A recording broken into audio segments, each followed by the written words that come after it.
from NBC News. DOJ moving to wind down Trump criminal cases before he takes office. The step complies with long-standing DOJ policy that a sitting president cannot be prosecuted. Two people familiar with the matter told NBC News. So this is absolutely hilarious.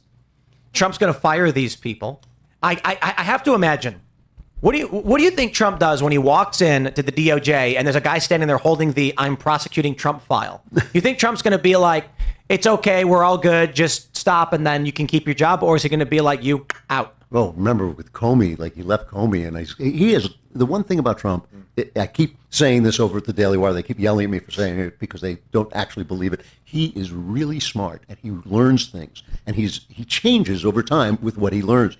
He didn't fire Comey. It blew back on him. I think he's going to populate his cabinet a lot faster than he did before with better people. They're not going to come from the rhinos who hate him. Yeah. And then I think he's going to fight. If he doesn't clean out DOJ and FBI, then he hasn't learned anything. I'm wrong. It's my personal opinion that everybody that's GS-13 and up needs to go. If you're GS-13, get rid of them. Yeah, get out of here, because anyone in upper management, those people don't get to those positions unless they're ideologically aligned. Yeah. Right? If you're middle management, you might be ideologically aligned. You might not be. You might have your eye on those prizes. But if you're middle management, you're not going to have the same kind of impact that people in upper management will. So if you're GS-13 at state, you're out. GS-13 at CIA, get out. NSA, get out. DOD, get out. Anyone that's a civilian, that's, like I said, GS-13 or higher, beat it. Fire them all. I'm scared where they're gonna wind up in our society. Dude, where are they gonna be able to do more damage? Because they're like domestic terrorists. McDonald's is hiring it. Wait. What do you think? Kamala They're will going to storm give the them a Capitol, Shane? That's a genuine concern. Like what happened in Iraq. Excuse me, I'm chewing this delicious prosciutto. Charcuterie. Charcuterie. Thank you, Tim, for purchasing that. If you did, I did not. Oh, Daily thanks to Wire whoever just did that. brought it in. But they Thank got- Project 2025 provided it. when they overthrew the Ba'ath Party, Saddam Hussein's party, they basically threw them all out and they created ISIS. You know? That was entirely de-Baathification, and and the problem with that was like there was no competent government to replace them with. Here, you're talking about like an existing structure, and I'm not talking about getting rid of everybody. I'm only talking about getting rid of the upper management. I'm just saying that those people really hate us, and our way of life, and wherever they end up, they're in the it's gonna be minority. like- yeah, true. Well, the point is, look, there's if what you're saying is true and they do hate us, I agree with you completely. They hate our way of life. They have nothing but malice for your everyday people. But leaving them in government is worse than getting them out. Oh yeah, so I don't know where they're going to go. I'm not saying leave them in. We could exile them. I don't know. Like, we don't need to stay here. We could go ahead and toss a couple oil rigs or a couple dozen oil rigs out there and send them. We'll send them to Mars. Martha's Vineyard. Yeah, I was just thinking the same thing. Hey, Martha's Vineyard. Yeah, It's like Australia. Everyone there loves them. It's a beautiful place. They can go retire and just bye-bye, go away, strip them from power, and we're done with it. But I do think that it's important to get rid of the people that are ideologically possessed. I mean, Mike Benz talks about it as the blob. You know, people at state, people at CIA, NSA, DOD, the people that are in these positions that have the impulse to try to shape the currently the United States. There's always going to be some kind of apparatus in the United States that wants to shape international affairs. The U.S. is still the indispensable nation. The U.S. should be the country that makes sure that the seas are free for everyone. That has been since the Barbary pirates, that has been a ubiquitous, unquestionable good for the world that the United States has done. Keeping the seas open for commerce, right? That's been something that the U.S. has done for ages and ages. It's probably likely to say that the British did it for a while, but up until like at the end of World War I or World War II, the U.S. took that position, and it's been a total good, right? It's not actually intervening in other countries. It's not trying to change who's in charge of countries, but overall, there is almost no bad that comes from the U.S. keeping the seas open and free for trade, right? So that's fine. There's probably, I don't know that we're going to be able to, or that we would be interested in having the U.S. not be the reserve currency, because again, no, it's important that I think that's probably something that we're going to have. It's possible that you could say maybe a something like Bitcoin could be, but I don't know. But It can't be. Why? Because you can't control the production of Bitcoin. Yeah, that's I think that's part of the appeal to some of the libertarians. But anyways, I'm not right. So the U.S. reserve currency you can't use Bitcoin as a reserve currency. You need fiat so that this is the benefit for the U.S. with the petrodollars, that we don't need to produce anything to buy anything we want. Yeah, we literally just determine if you want to buy oil, you have to get our permission. Yeah, but that's done with Saudi Arabia breaking that deal and the BRICS nations launching their new currency. I suppose Donald Trump's going to have a heck of a task ahead of him, because I don't know how we come back from this. I mean, look. I'm not a big fan of this system of U.S. world police, use our currency or else we're the only superpower. But warning to everybody, whatever you think is going to happen with Trump or Kamala or whatever's going on next, the petrodollar is on the verge of collapsing. BRICS is launching their own currency. They're talking about trading, and they already started trading outside the U.S. dollar, which means everything will get more expensive. And the first impact will likely be imported goods will be ridiculously expensive. Also, our debt will be impossible to pay. I mean, That's it right there. So because we've been trying to the game is to keep the U.S. underlevered. Right. The game is it's really, really fascinating how these rich people make money. Check it out. You take $1 million loan and then you hope the $1 million becomes worth less. If I make $10 an hour and I borrow $10 from you, but then the value of that labor goes down, I only owe you $5 worth of buying power. The number is nothing, but regular people don't get this. So the U.S. is basically saying we can spend as much money as we want and grow and dump and amass the debt so long as we devalue the currency at a higher rate.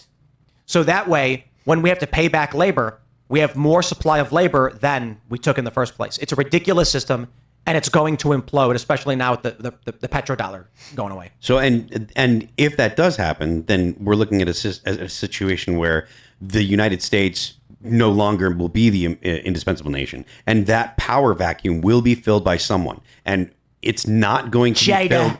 It's not going to be filled by a country that has altruistic impulses, right? Like the U.S., for all of our flaws, the U.S. still is the best country in the world and the fairest country in the world in dealing with other countries. Not that the U.S. is perfect, but do you want China to be calling the shots? Do you want Russia to be calling the shots? Because, I mean, it's not going to be good. I'm curious your thoughts on this, Andrew. On which? On the state of the petrodollar. Will the U.S. be able to maintain this, and what happens with BRICS nations? We will only be able to maintain this as long as there's no competition, and so far there's no competition, because what Phil's saying is right. We're trustworthy.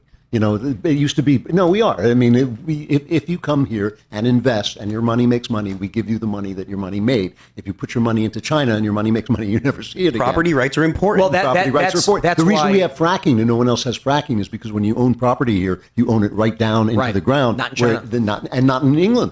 You know. But there is the risk with the fraud case against Donald Trump in New York, where they basically said we can seize your assets and make up fake charges against you. Yes, they did. And seizing assets is one of the worst things we've got going now. I mean, even when you do it against drug dealers, it's wrong. That's what they're doing. They're using drug enforcement against Donald Trump. Right. So, yeah, look, there's all kinds of problems with our government, certainly, and there's all kinds of corruption. But still, when you compare it to other countries, we're still the dependable country. And so because of our debt, if we lose our dollar as the standard reserve, we're screwed. We're deeply screwed, yeah. And Trump knows it. What do we produce? What are our exports? So I explain it a bit, but for those that don't understand, we'll keep it simple. If country A wants to buy oil, they have to use their currency, come to the United States and say, or someone selling U.S. dollars and say, I want U.S. dollars. I'll give you X amount of my currency for dollars. The United States doesn't have to do that. In order to maintain the value of a country's currency against the dollar, they need typically to have more exports than imports. That's a simple way of saying they need to do work that others value so they can get U.S. dollars to buy oil. The U.S. sits around, we get fat, we don't work, we produce very little, and then we point guns at other countries and say, we got the petrodollar. We can print it as we see fit to buy the oil when we want. We could print graphene. I talk a lot about it. I've been talking about it for probably 5 years at this point. The hydrogen graphene production system is pretty cool. They do this thing called flash joule heating. Okay, dude, I got to stop you right there. I'm sorry. I know you want to talk about it, but we're literally talking about foreign policy war. We're not talking about graphene. Talking about exports. We're talking about currently right now, what is the U.S. doing? And that is not on the chart. I just told you, if you are asking about what can we export. That is not what I asked. I said, what do we export right now? We export very little, unfortunately. Very little culture. And in the immediate of what we can export, it's not going to be graphene and hydrogen fuel cells and none of that. That is not in the immediate. What's your solution? Well, first thing we need to do is start manufacturing things here at home. We need to figure out how we can get rare earth minerals. We need to start going into Alaska where we can get oil and... We have plenty of where we just don't exactly. mine it. Yeah. We need rare earth mineral mining, which we export to, which we outsource to China. First thing we need is our own manufacturing base so that we don't have to worry about buying oil in an international market. When we produce it here at home, we produce various fuels of our own volition, in which, sure, hydrogen could be a component, but we need to have a self-sufficient economy that's not reliant on a petrodollar. But instead, the people of this country slowly stopped manufacturing things and we sent it all off to China. And the idea was they will do our dirt labor and we will be an intellectual base of producers or something. It's not what happens. What earth minerals? Rare earth minerals. Which ones? Literally rare earth minerals. What minerals? Rare earths. I'm asking you. What metals? Cobalt? Sure. So we're talking about rare earths.